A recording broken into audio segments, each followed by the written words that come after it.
अस्सलामु अलैकुम वरहमतुल्लाहि वबरकातुहू।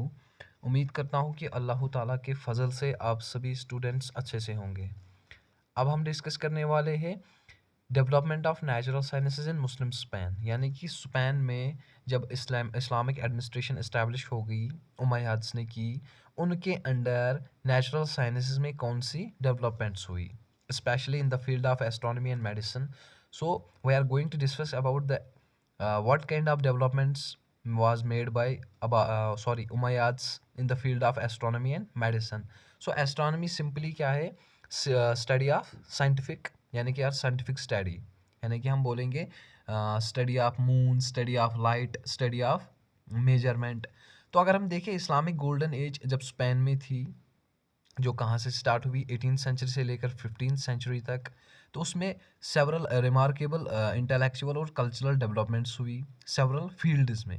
अगर हम देखें नेचुरल साइंसेज में, specially in the field of astronomy and medicine, इस पीरियड में यानी कि Islamic golden age under the Umayyad caliphate in Muslim Spain और इस्लामिक स्पेन, उसमें एस्ट्रोनॉमी एंड मेडिसिन में सेवरल कंट्रीब्यूशंस और सेवरल डेवलपमेंट्स हुई। जो हम देखते हैं कि उसकी वजह से क्या हुआ, जो ज्यूइश क्रिश्चियन इनके कल्चर्स जो थे वो एक समान हो गए, यानी कि हर किसी फील्ड में इन्होंने अपनी डेवलपमेंट्स की। किन्होंने? जो मुस्लिम स्कॉलर्स थे, यानी कि मुस्लिम साइंटिस्ट थे, या मुस्लिम हम बोलेंगे मुस्लिम डॉक्टर्स थे, क्योंकि हमें पढ़ना है इन the field of astronomy and medicine. तो इन्होंने एक समान होके इस पर स्टडी करना स्टार्ट किया, यानी कि सेवरल बैकग्राउंड से आके सेवरल थिंकर्स, सेवरल स्कॉलर्स को लाके इन्होंने स्टडी की इन एस्ट्रोनॉमी एंड मेडिसिन। अगर हम एस्ट्रोनॉमी की बात करें तो मुस्लिम स्पेन में एस्ट्रोनॉमी ने एक अहम रोल अदा किया वहाँ के लोगों की नॉलेज को एडवांस करने में। अगर हम देखें ट्रांसलेशन मूवमेंट, जिसमें क्या हुआ, ग्रीक रोमन पर्शियन टेक्स्ट्स को ट्रांसलेट किया जाता था अरबिक में, क्योंकि जो मुस्लिम थे उस टाइम उनकी जो लैंग्वेज थी, नेटिव लैंग्वेज, वो अरबिक ही थी। तो इन्होंने यानी कि जितने भी अलग अलग लैंग्वेज के बुक्स थी, यानी कि जितने जितने अलग अलग लैंग्वेज की नॉलेज थी, इन्होंने उसको किस में कन्वर्ट कराया, अरबिक में, ताकि हर किसी के पास ये नॉलेज पहुंच पहुंच सके। और उस टाइम की एक नोटेबल फिगर थी अल जरकाली, जिनको वेस्ट में अजरकाइल भी बोला जाता था, उन्होंने भी कंट्रीब्यूशन की थी इन द फील्ड ऑफ एस्ट्रोनॉमी। इसके अलावा अगर हम देखें हम बोलेंगे अल जरकाली थे, जो एक स्कॉलर थे।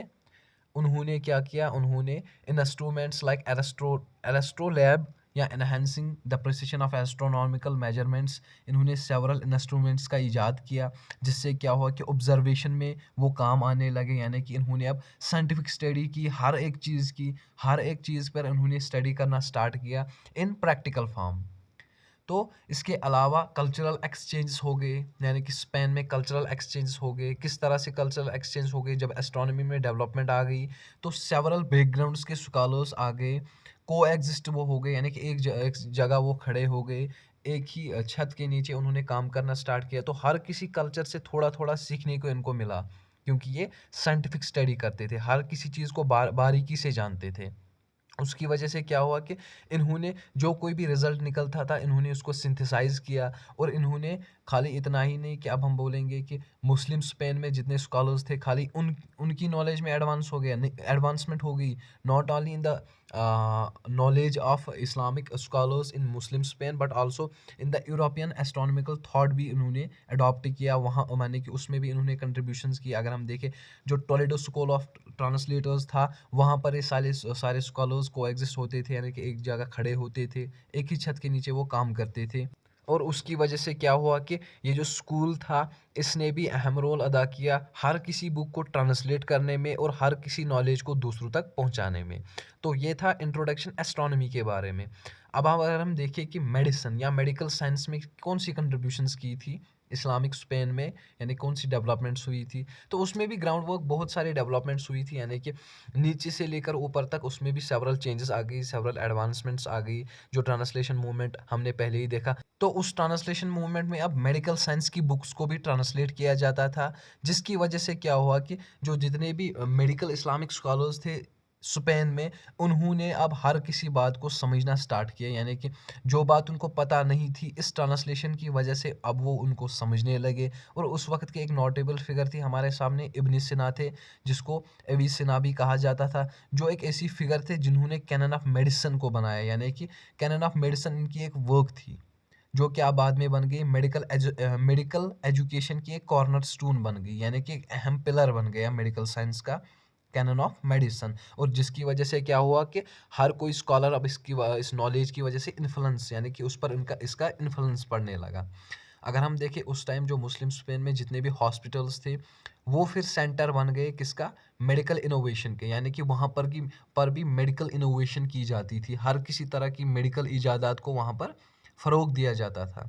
और ये जो इंस्टीट्यूशंस थे ये खाली हेल्थ केयर के लिए इस्तेमाल नहीं किए जाते थे, बल्कि वहाँ पर मेडिकल रिसर्च और एजुकेशन हासिल की जाती थी, जिसकी वजह से क्या हुआ कि मेडिकल साइंस में इजाफा हुआ। अगर हम कल्चर की बात करें, वहाँ के एनवायरनमेंट की बात करें, तो जितने भी स्कॉलर्स थे अलग-अलग फ़ील्ड, अलग-अलग डाइवर्स बैकग्राउंड से वो आते थे। वो एक ही यानी कि एक ही छत के नीचे वो जमा हुए, चाहे ज्विश था, पर्शियन था, यानी जितने भी स्कॉलर्स थे, इस्लामिक स्कॉलर्स थे, उनका क्लाइमेट फिर एक ही बन गया। वो सेवरल क्लाइमेट से आते थे, सेवरल बैकग्राउंड से आते थे, बट उसके अलावा जब वो एक समान खड़े हुए, यानी कि इन्होंने एकजुट होके वहाँ पर रिसर्च करना स्टार्ट किया, तो अब वो वहाँ पर एक ही एनवायरनमेंट क्रिएट हुआ, जिसकी वजह से क्या हुआ कि जितने भी आइडियाज़ थे वो एक्सचेंज होने लगे, इनोवेशन एक्सचेंज होने लगी, और जितने भी वहाँ पर स्कॉलर्स थे उनमें क्या उनकी नॉलेज में इजाफा हुआ। अगर हम कंक्लूजन में बात करें, यानी कि नटशेल में बात करें, जो इंटेलेक्चुअल और कल्चरल डेवलपमेंट्स हुई इन the field of natural sciences, particularly in the field of astronomy and medicine Muslim Spain में, तो वहाँ पर क्या हुआ, सेवरल रिमार्केबल एडवांसमेंट्स डेवलपमेंट्स हुई। और इस पीरियड ने हिस्ट्री ऑफ मुस्लिम वर्ल्ड में, यानी कि इस्लामिक वर्ल्ड में, इन्होंने इस पीरियड ने एक लॉन्ग लॉन्ग लास्टिंग इम्पैक्ट डाला, यानी कि एक नेगेटिव नहीं बल्कि पॉजिटिव इम्पैक्ट डाला, यानी कि बहुत सारी ऐसी नॉलेज हमारे पास आई इस्लामिक वर्ल्ड से, यानी कि इस पीरियड से, कि आज हम उस पर सिंथेसिस करते हैं, यानी कि उस पर एडवांसमेंट्स करते हैं, उस पर रिसर्च करते हैं। और इसकी वजह से क्या हुआ कि जितने भी मुस्लिम स्पेन में जितने भी स्कॉलर्स थे उस टाइम पर उन्होंने जो इनोवेशंस की थी, उस टाइम पर इन्होंने जो इजाज़ात किए थे, उसकी वजह से क्या हुआ कि उसके बाद जितने स्कॉलर्स आए, जितने पीरियड्स गुजरे, उनमें, यानी कि उन पीरियड्स में उन इनोवेशंस का इस्तेमाल करने लगे। अब वो जितने भी किंग्स थे, कैलिफ्स थे, उन्होंने उस सिंथेसिस को प्रोग्रेस करना स्टार्ट किया, उस पर और एडवांसमेंट करना स्टार्ट किया और डेवलपमेंट करना स्टार्ट किया। तो ये इसका कंक्लूजन था किसके बारे में, नेचुरल साइंसेस यानी कि एस्ट्रोनॉमी एंड मेडिसिन में कौन से ऐसे प्रोमिनेंट स्कॉलर थे और कौन सी कंट्रीब्यूशंस की थी। होप कि आप सबको अच्छे से समझ में आया होगा। तो इंशाअल्लाह मिलते हैं नेक्स्ट लेक्चर में नेक्स्ट टॉपिक के साथ, तब तक के लिए खुदा हाफिज़, टेक केयर।